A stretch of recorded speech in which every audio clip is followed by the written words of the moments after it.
회식비, 영업비 이런 거 인정 안 해줍니다. 개인회생 법원에서는. 그러니까 개인 사업자분들 있잖아요. 이렇게 믿으시면 안 됩니다.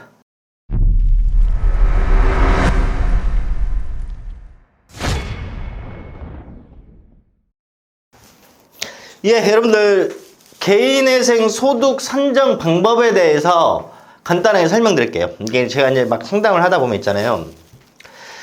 그 일정 금액을 받는 급여자분들께서 이런 질문을 안 하죠. 왜냐면 한 달에 받는 금액이 딱 정확하니까.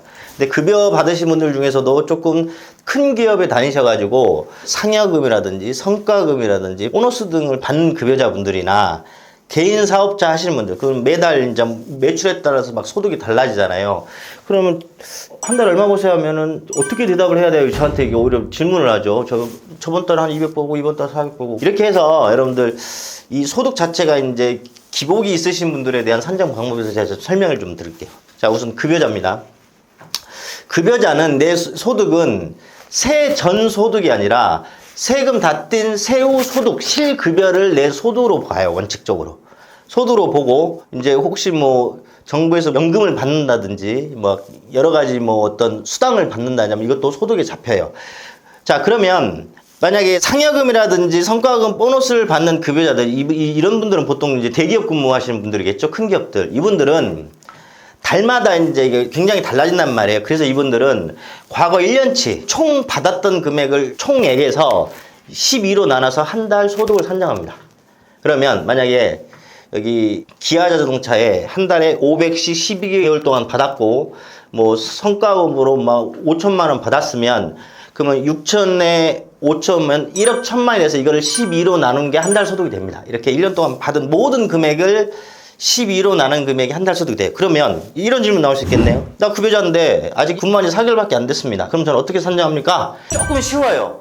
그러면 그 4개월 일하신 분은 4개월 동안 받은 총 금액, 8개월 동안 근무하신 분은 8개월 동안 받은 총 금액에서 4개월은 4로 나누면 되고 8개월은 8로 나누면 되는 거예요. 그 다음에 막 취업하자마자도 개인회생 신청 가능하거든요. 근로계획서만 작성을 하면.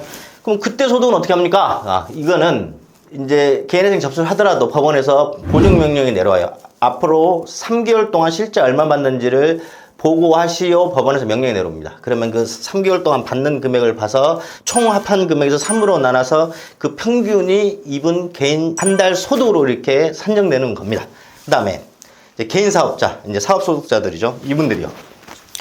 이분들은 세무회계사무소나 이런 걸 통해서 국세청에 신고한 금액의 내 소득이 아니에요. 법원은 그렇게 호락호락하게 그거를 그대로 다 믿어주지 않습니다. 믿어주지 않기 때문에 여러분들 세무신고를 할 때 보면 내 총 매출에서 막 무슨 뭐 활동비, 뭐 광고비, 무슨 뭐 회식비 해가지고 공제할 수 있는 금액이 많잖아요. 근데 개인회생법원은 그 공제를 그렇게 많이 인정해주지 않습니다. 근데 그 이유가 왜 그러냐면 여러분들 세무신고를 하는 거는 여러분들 내가 국가에다가 돈을 내는 거잖아요. 내가 소득을 이렇게 활동을 해서 그러니까 약간 공개할 수 있는 범위를 많이 인정해줘요. 그런데 개인회생법은 나의 채무 이자를 탕감해줄 뿐만 아니라 원금도 상당 부분 탕감을 해준단 말이에요. 그죠? 그러니까 내가 총 매출에서 공제할 금액을 그렇게 많이 인정해주지 않습니다. 왜?